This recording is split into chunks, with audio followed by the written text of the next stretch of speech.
Hey David, it's Gourmet Magazine. We were just wondering if you'd be interested in writing a piece on the Maine Lobster Festival, the food, the fun, etc. Ha ha ha ha. Sure, yeah, I can do that. Hey David, how's that piece coming along? Good, good. There's actually been a lot on my mind since I've been up here. Have you ever considered the fact that lobsters might feel excruciating pain when we boil them alive before we eat them? David, I don't know that our readers would be.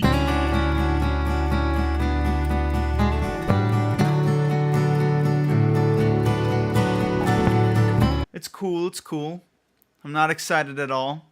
We're just talking about my boy, David Foster Wallace, and his collection of essays, Consider the Lobster.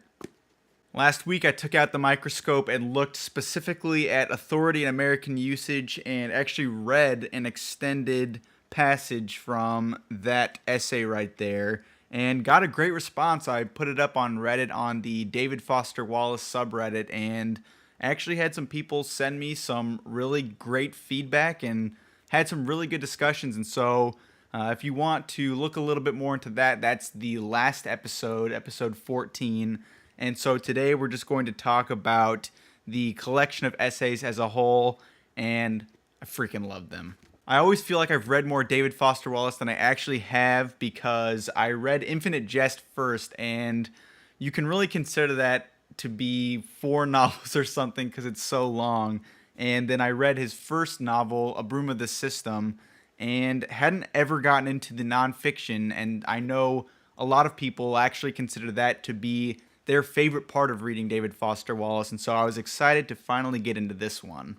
And what's so funny is because of those experiences, I'm not really used to reading David Foster Wallace and coming across an ending that quickly. And that was so fun about this collection is he really did have to get to a point in a lot of them with not too much space to write because a lot of these were commissions from magazines to write pieces on this subject or that subject, and the subjects are very wide ranging and he gets detailed in his thoughts, but of course because they have to fit in a printed magazine or anything else, he actually had to make sure that they were relatively concise, although he does mention at the beginning of the Rolling Stones essay that he did for John McCain's 2000 presidential campaign that the editor actually told him that the essay was so long that it might be cutting into their ad space. And I don't actually know how far along that got through. I know that it was framed around the fact that you would be reading that essay online at the time because it was the uncut, unedited version. And so a lot of it was kept for the version that appears in this book. But for a lot of the other pieces, it's pretty short, 20 pages or less for a few of the essays in here.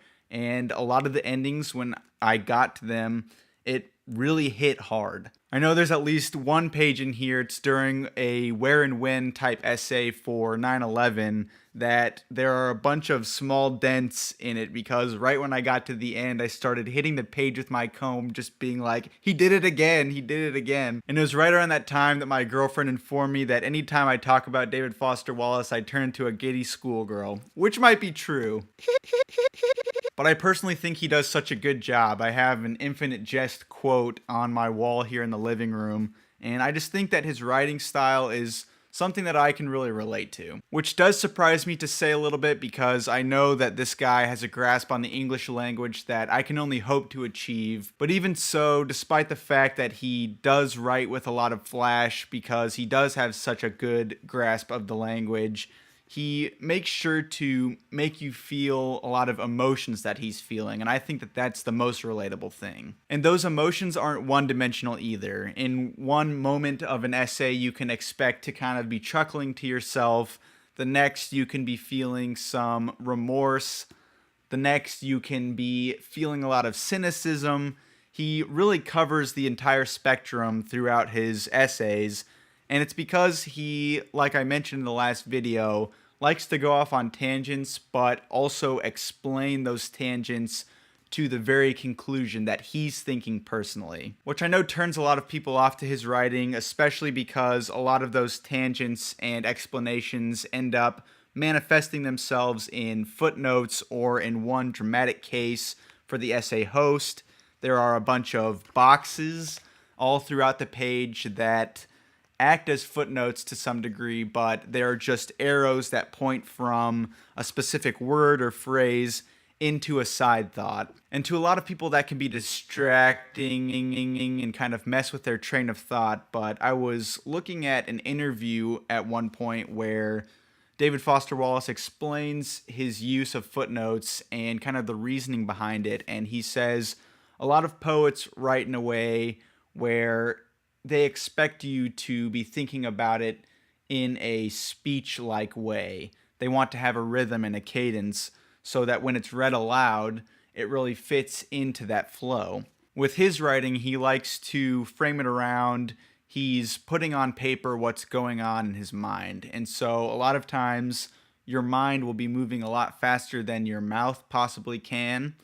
And so you can't always express all of those ideas. And there's a lot of these tangents that are going on in your mind. And so he wants to make sure to document all of those to make sure that all of the ideas are getting presented on the page. And I appreciate it, in all honesty. A lot of people are okay with nondescript writing, but I like to see ideas fleshed out and not have it assumed that you know what the writer's talking about. I am reading them for a very particular reason. I would like to get their point of view on this or that, and to have it explained that fully to me is very satisfying. Especially because the subject matter in each essay is so vastly different, and it's not stuff that I'm necessarily an expert in, and so a lot of these explanations, because they were well researched, or because he had just experienced each of these subjects himself, the descriptions are very helpful for me as an outsider.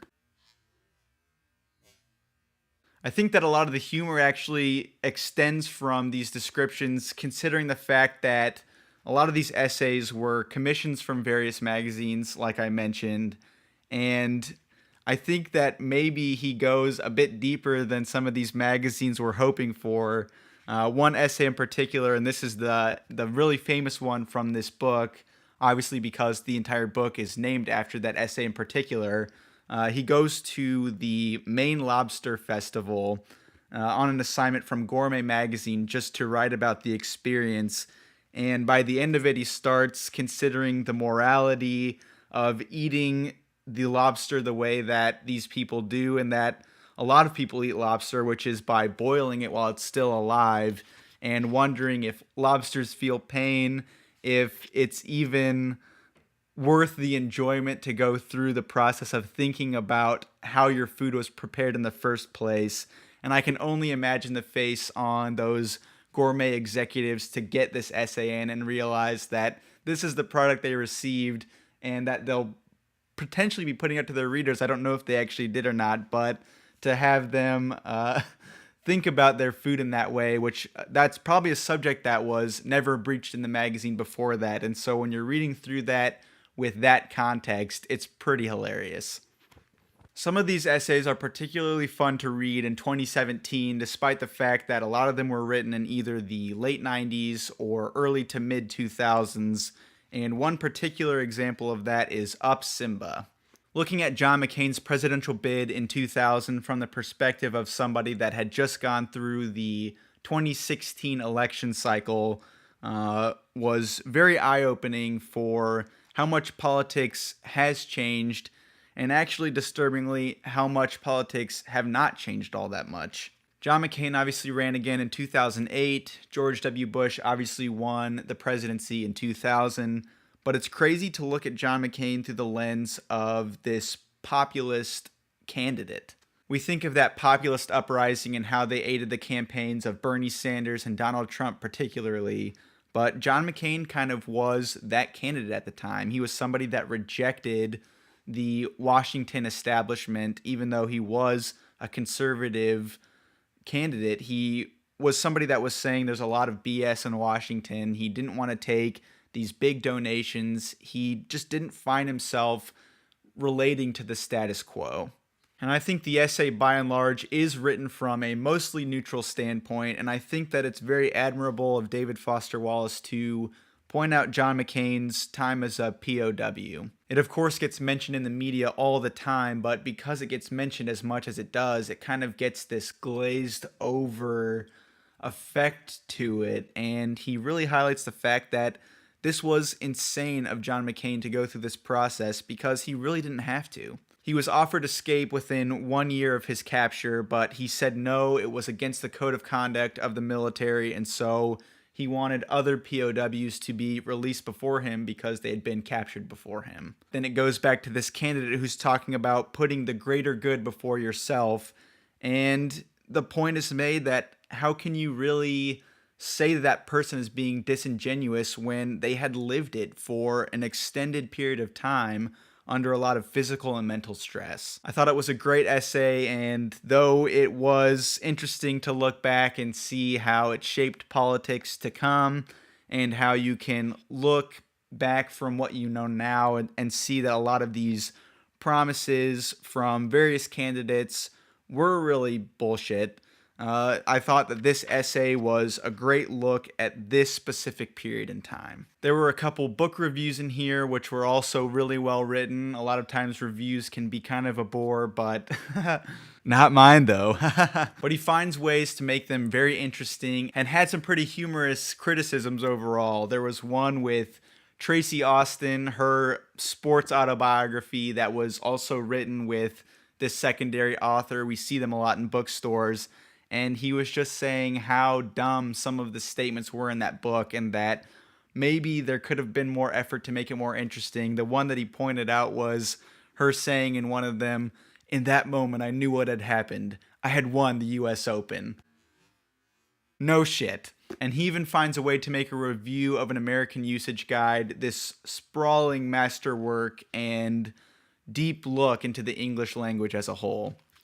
I don't know if you can tell, I loved the thing. I feel kind of bad because I've recommended a lot of David Foster Wallace's fiction to a lot of people because I enjoyed Infinite Jest myself, but I know that it's not for everybody, and I think that, honestly, after reading at least one of his nonfiction pieces of work, that this might actually be the way to get into David Foster Wallace. Like I said previously, you get to an ending specifically, and there's just a lot of different subject matters that can draw a lot of different crowds in. And so for anybody that I've recommended the longer books to, my brother-in-law specifically had a rough time with Infinite Jest as his first piece. I do apologize. This is the way to go. I'm glad I waited to read this. I didn't really want to binge through all of his work, and I'm looking forward to reading a lot of his other pieces. I know that there's some well-known nonfiction that I still haven't gotten to yet, and I really do think it'll be a treat to get there when I do. I know I've gotten too excited again. This is just honestly one of my favorite authors, and I'm happy to share it with you guys. I know there's been some backlash to his writing recently for some reason. I've tried to look into some reasoning as to why that is, but I know there are huge fans out there as well. And for any of you that are uninitiated, just let this be my wholehearted endorsement of David Foster Wallace. Give him a chance, and I think you'll enjoy him too. Thanks for checking out the video. I know I've gotten a few new subscribers since the last video from Reddit and a few other places, and so I hope if this is your second video that you enjoyed it, and I hope you enjoy all the videos to come. This has been episode 15, and before you make that next big decision, just remember to consider the lobster. Catch you next week.